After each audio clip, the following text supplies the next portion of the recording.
في معدل الترميز 30000.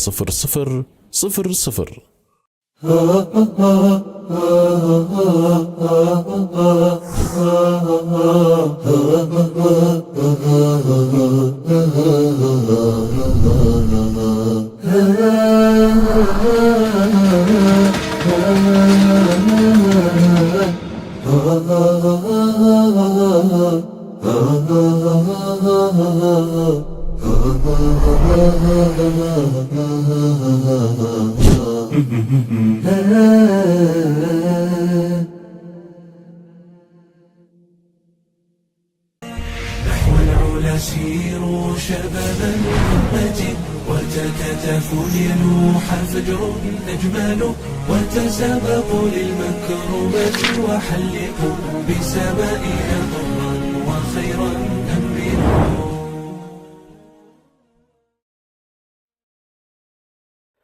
بسم الله الرحمن الرحيم، والصلاة والسلام على أشرف الخلق أجمعين وعلى آله وصحبه أجمعين. مشاهدينا الكرام، مستمعين الأفاضل في كل مكان، حياكم الله وبياكم، والسلام عليكم ورحمته وبركاته. نرحب بكم دائما وأبدا على شاشتنا الغالية، شاشة شبكة سلام الإعلامية، في برنامجكم المفضل، برنامج ساعة شباب. دعوني وإياكم بعد الترحيب بكم مشاهدينا الكرام أرحب من أصحابني في التقديم، والمرة هذه لن نقول دائما وأبدا لأنه لدينا مقدم مخضرم في هذه القناة، زميلي وصديقي أبو ليلى عبد الرحمن محي الدين. حياك الله يا عبد الرحمن. أهلا وسهلا عبد الرحمن، وشكرا لك. أحييكم السادة المشاهدين في كل مكان في حلقة جديدة. يسرني ويسعدني أن أظهر أمامكم في هذا البرنامج في هذا اليوم. مشاهدينا الكرام، لعلنا نذهب وإياكم مباشرة إلى أولى فقراتنا في هذه الحلقة، وجلسة سمر.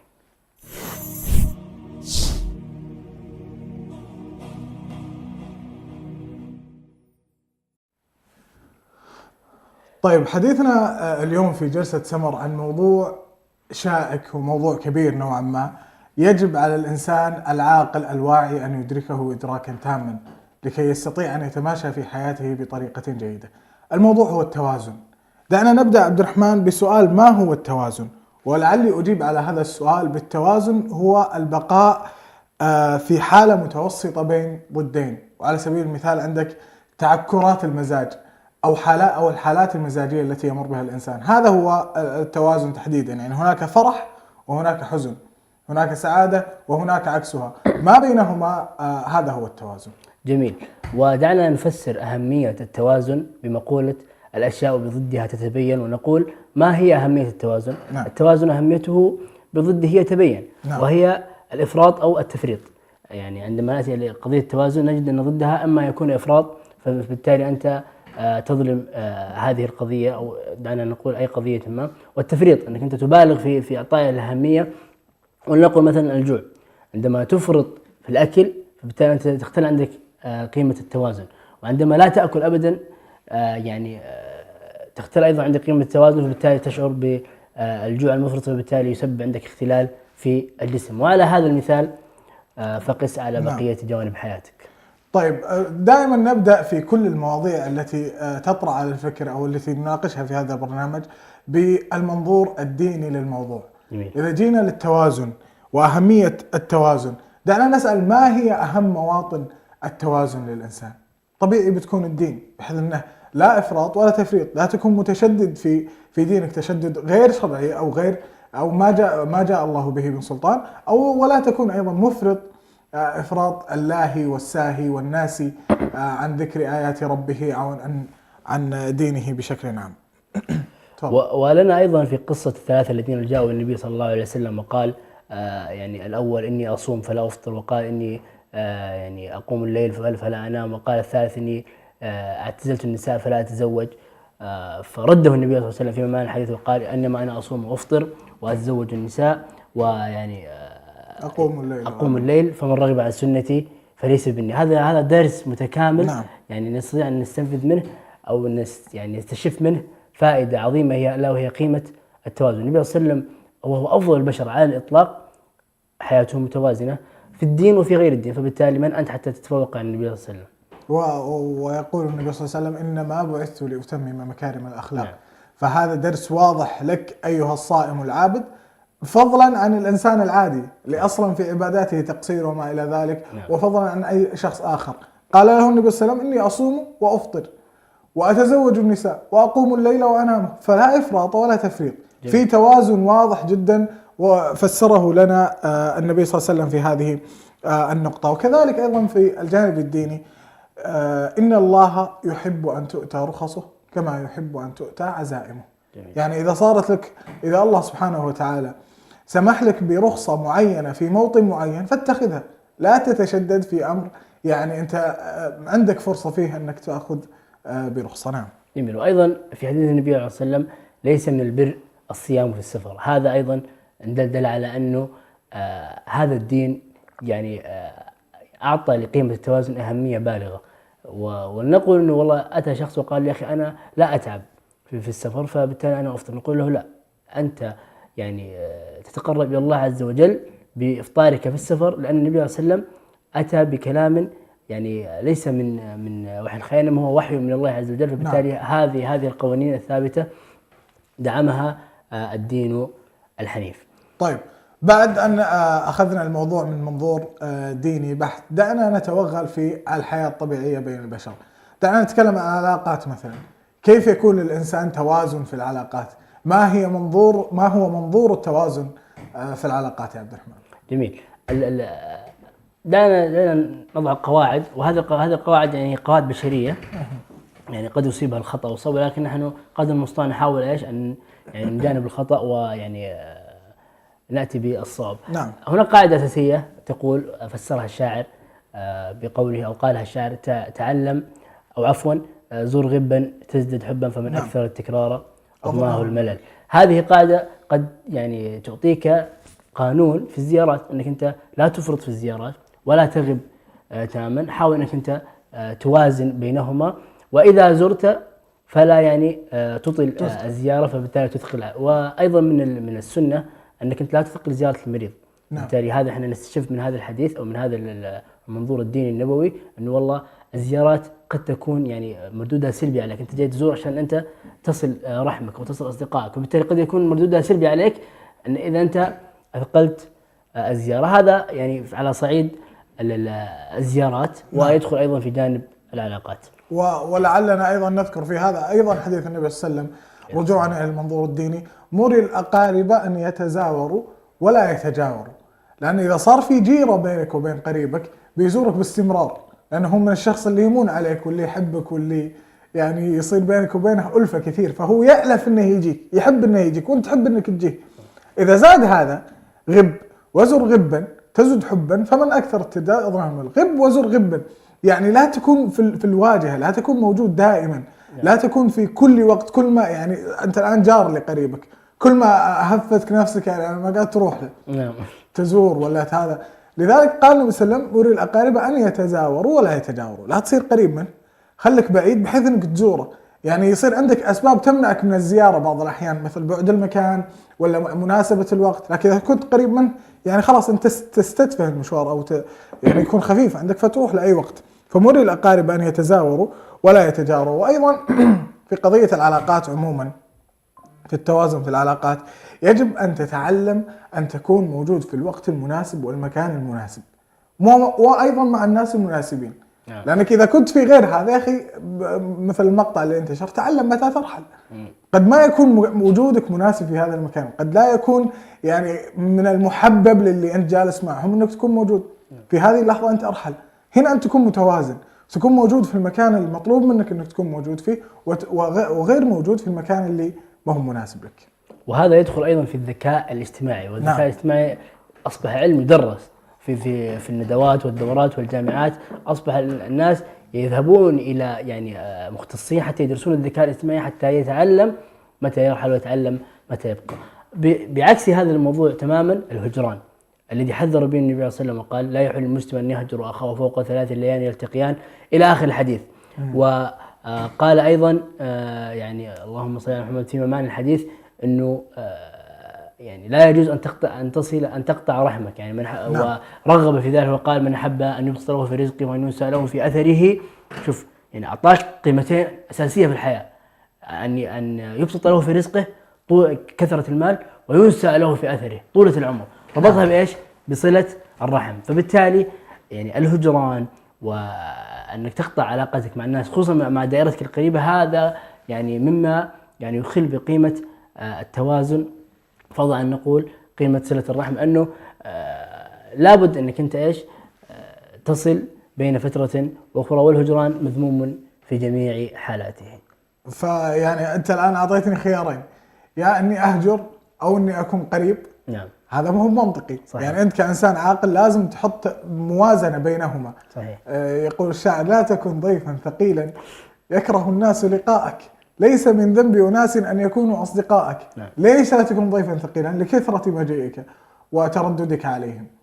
فهم ليس يعني ما هو مجبر أنه يتحملك طول الوقت، وأنت كذلك لست مجبر أن تتحمل الناس طول الوقت، فلذلك خليك متوازن بينهما. تفضل. وأيضا يقول يعني احنا ليش كنا نتكلم انه لا تكن ضيفا ثقيلا؟ لانه باقترابك منهم تتولد ايش؟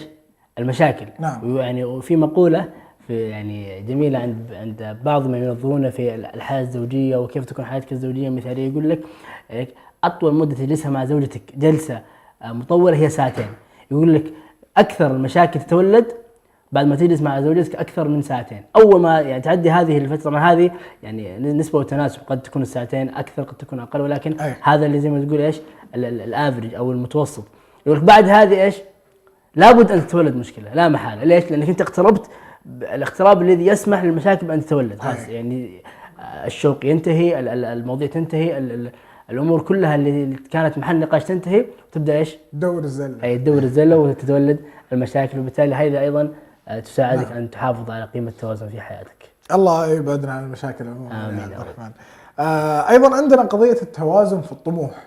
يعني أنت إذا صار عندك طموح أو هدف، خليه يكون منطقي في المتناول، تستطيع تحقيقه وإن كان صعب. مثلا حصولي على شهادة معينة بمرحلة عالية، دكتوراه مثلا أو شهادة فخرية وما إلى ذلك، أو وصولي إلى مبلغ معين من المال في رصيدي، هذه كلها أمور في الأرض، يعني في الواقع ماديات محسوسة تستطيع أنك تصل إليها. لكن ليس عندك طموح غير منطقي، مثلا إني مثلا أذهب إلى السماء السابعة، أو إني يعني أنفرد في الأرض لحالي، أو يعني من الأهداف. خل عندك طموح متوازن تستطيع تحقيقه وفي المتناول. صحيح. واجعل قاعدتك في الحياة: ما مضى فات والمؤمل غيب ولك الساعة التي أنت فيها. هذا يعني يبعدك تماما عن أنك أنت تدخل في داء اسمه داء الكمال.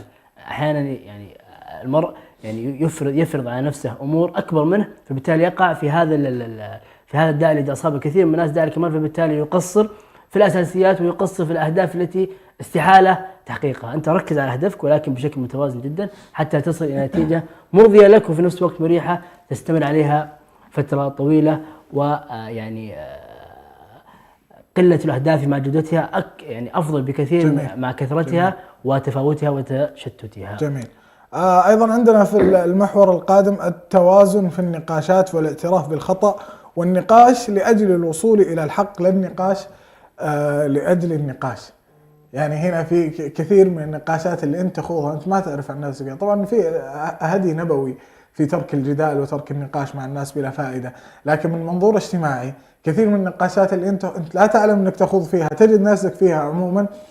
يعني لو قعدت ثانية مع عمرك في نص النقاش هذا وفكرت، تجد أنك تسعى في هذا النقاش للفوز بالنقاش، ما تسعى للوصول إلى الحق وإن كانت الحقائق أمامك واضحة وبينة.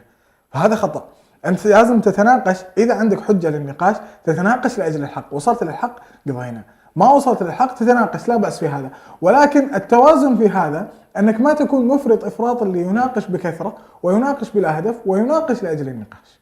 جميل. وش رأيك في هذا؟ جميل. لا، هذه يعني تدخل في مصطلح احنا نسميه بالعامية الشخصنة.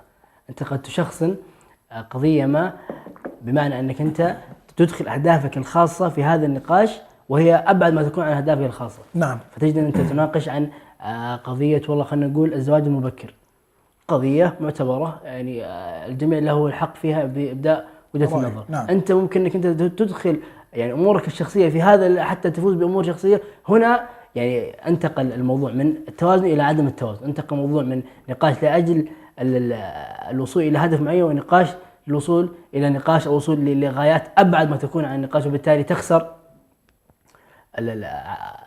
النقاش أولا، ثم تخسر نفسك، ثم تخسر الذي أمامك.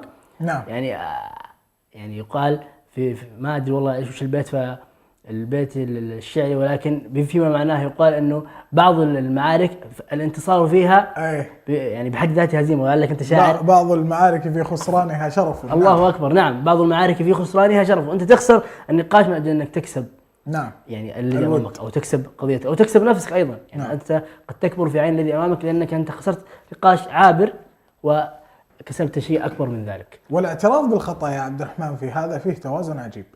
الشخص اللي عنده القدرة انه يعترف على الخطأ في خضم نقاش حامي او خضم نقاش جدلي كبير، هذا انسان عظيم. يعني انا في وجهة نظري هذا انسان يستطيع انه يسيطر على نفسه سيطرة تامة، فذلك تضمن التوازن عنده في كثير من الامور، اذ انه لا تسيطر عليه رغبات النفس والكبرياء ومن هالسواليف، بل بالعكس تشوف انه اخطأ او دخل نقاش وجد انه مخطئ فيه فاعترف بخطئه. جميل جميل.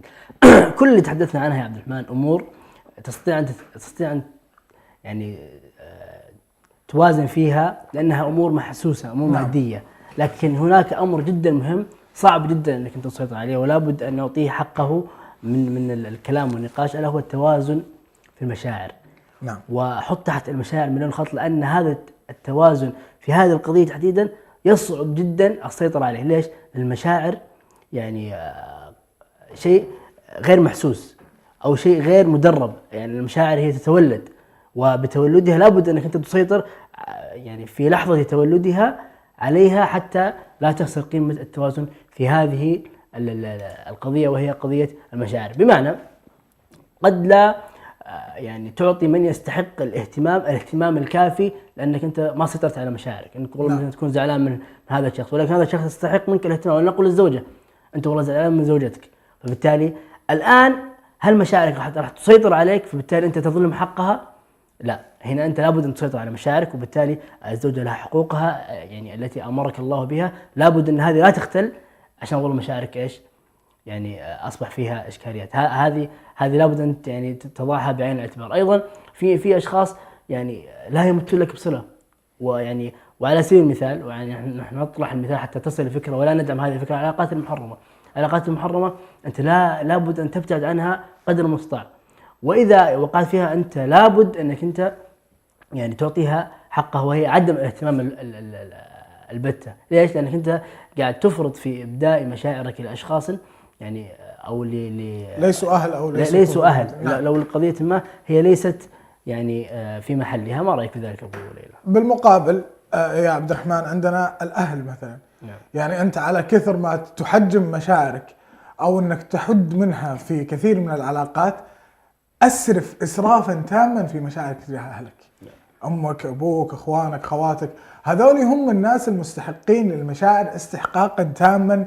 يعني انا اطلب في هذا انك لا تتوازن، اعطيهم الحب اللي داخلك كاملا، لان من يستحق اصلا في هذه الارض غير اهلك اولا، في المقام الاول انك تعطيهم هذه الكميه من المشاعر. ايضا عندنا التوازن في ابداء المشاعر، يعني انت لا تصير خفيف، يعني بالمصطلح العام، يعني انت لا تبدي مشاعرك لكل من واجهت، لكل من ابديت، لكل من لقيت.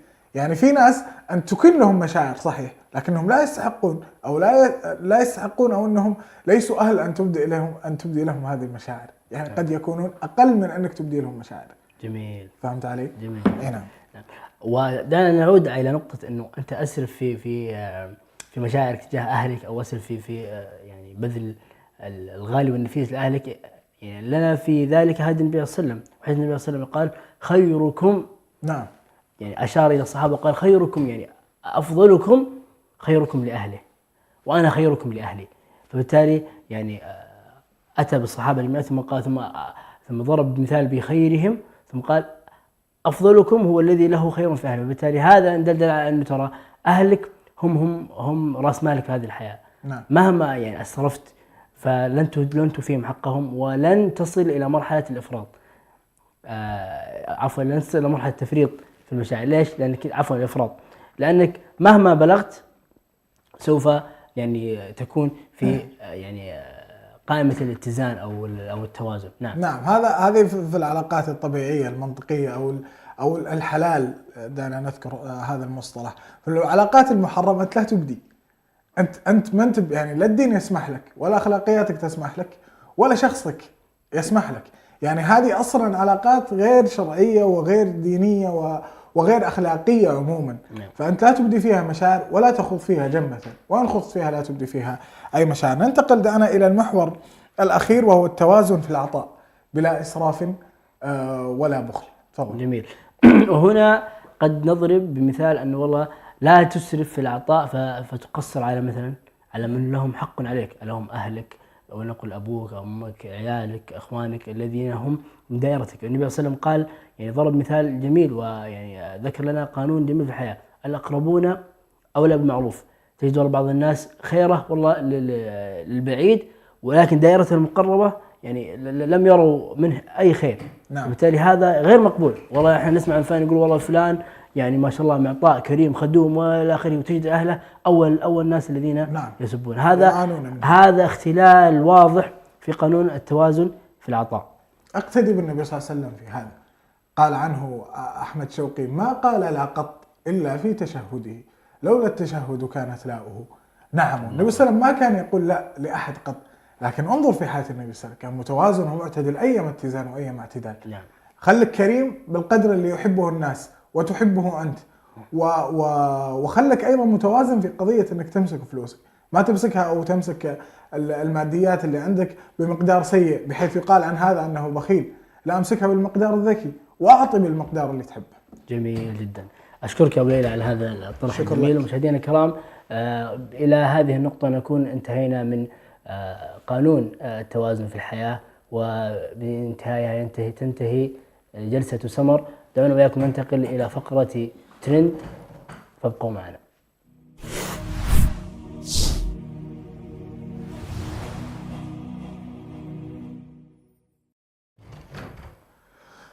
لازلنا في أهم أحداث هذه الفترة الحالية والتي لن نحيد عنها ولن نتوقف في الحديث عنها بإذن الله ما حيينا، وهي القضية الفلسطينية والحرب الدائرة هناك.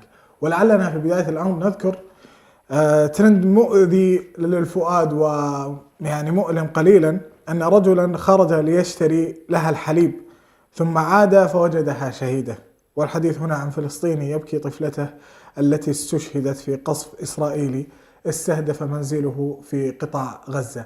مثل هذه المواقف ومثل هذه الفيديوهات التي نشاهدها يوميا باستمرار وبلا توقف وبزيادة كبيرة بشكل يومي هي مؤلمة، ونسأل الله سبحانه وتعالى أن يكون في عونهم وأن ينصرهم على أعدائهم نصرا مبينا. الترند الثاني: لا طالعين ولا نازلين، هينا مطرحنا قاعدين، على لسان مسن فلسطيني يرفض التهجير ويقول لم يبقى شيئا لأخسره. إحدى الترندات التي كانت في هاشتاج حرب غزة. ولعلي أذكر في هذا يا عبد الرحمن بيت للجواهري إذا ما خاب ظني، يقول: لم يبقى عندي ما يبتزه الألم، حسبي من اللائبات الهم والألم.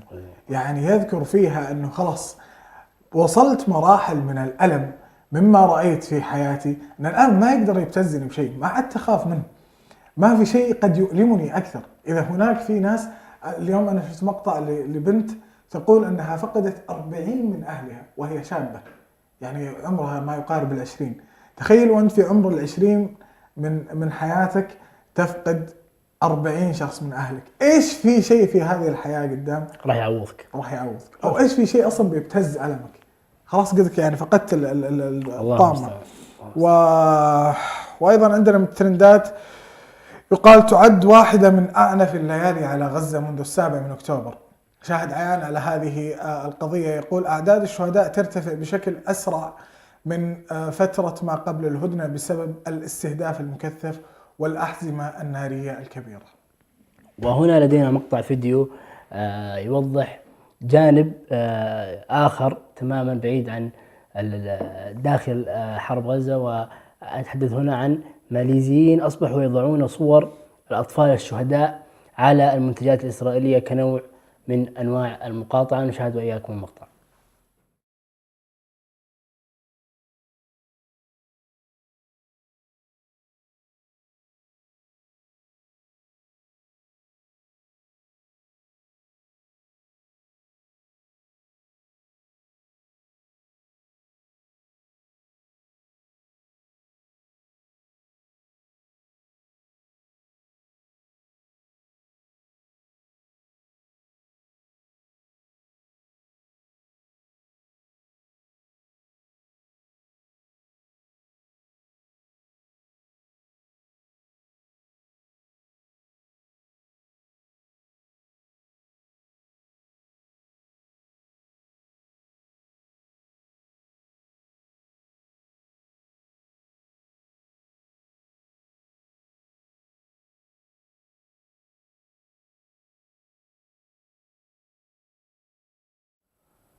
طبعا من هذا المنبر نحن نشجع المقاطعة ونقاطع ونستمر في المقاطعة إلى أن يقضي الله أمرا كان مفعولا. ولعل هذا هو من أبسط وأقل الأشياء التي نستطيع تقديمها للشعب الفلسطيني على ما أصابه من كرب وهم. ما رأيك عبد الرحمن في المقاطعة عموما؟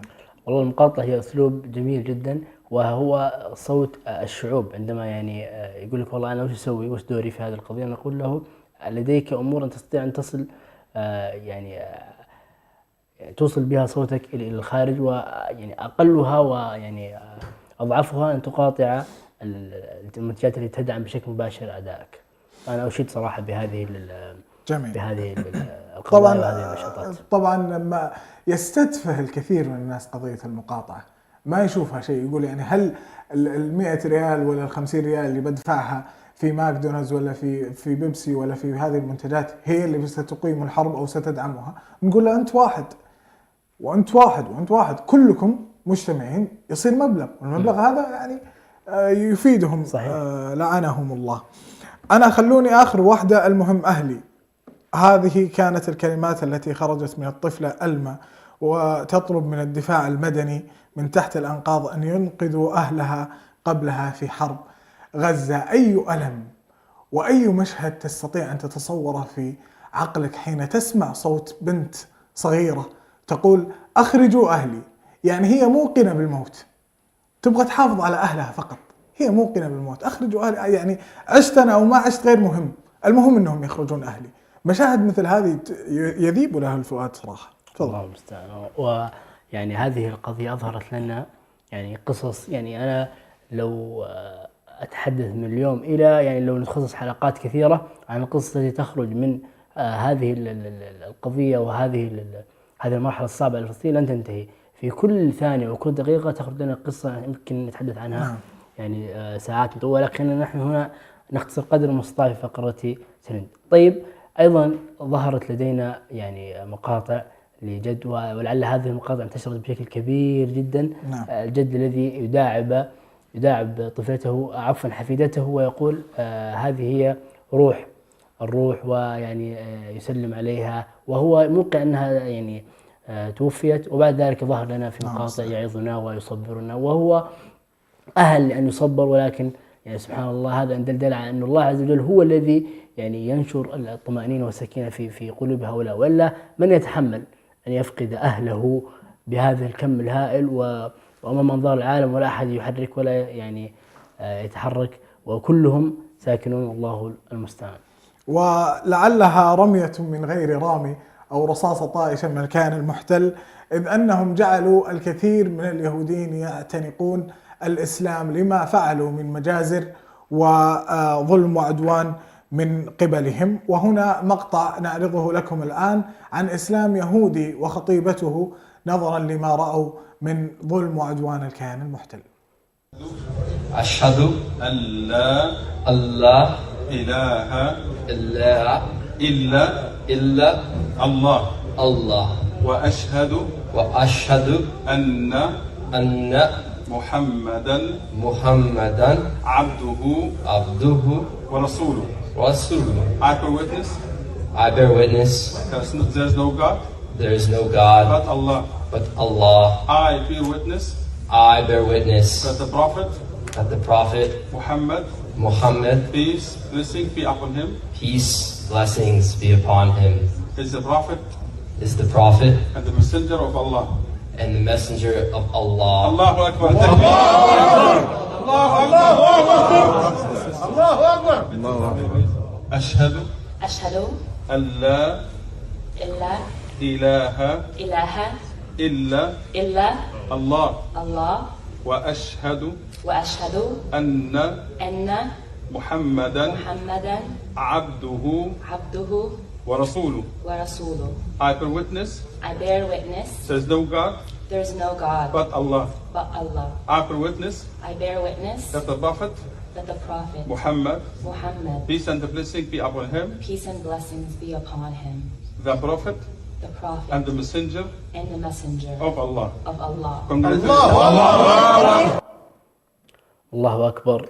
لمثل هذا فلنفرح ويعني فلنبتهل ودخول شخص واحد في الإسلام بمثابة يعني إضافة كبيرة لهذا المجتمع الإسلامي. والدين غني ونحن الذين محتاجون إلى هذا الدين العظيم. مشاهدينا الكرام، بهذا الترند نكون قد ختمنا برنامجنا وحلقتنا لهذا اليوم. على أمل أن نلقاكم بإذن الله في الأسبوع القادم إن شاء الله. وجدد الشكر لمتابعينا الكرام مشاهدينا الأفاضل على حسن الاستماع والإنصات، وأيضا باسمكم أشكر زميلي الذي صحبني في التقديم لهذه الحلقة عبد الرحمن محي الدين. حياك الله عبد الرحمن، وأشكر لك هذا التقديم المبارك. شكرا لك يا عبد الرحمن، والشكر موصول لكم أنتم أيضا مشاهدينا الأكارم في كل مكان. يا رب أقصانا الشريف وغزة وهوان محتل وذل زوال، يا رب جئنا طالبين وكلنا أمل وأنت محقق الآمال.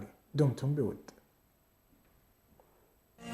نحو العلا سيروا شباب الأمة، وتكاتفوا ليلوح فجر أجمل، وتسابقوا للمكرمات وحلقوا بسمائنا طرا وخيرا أملوا.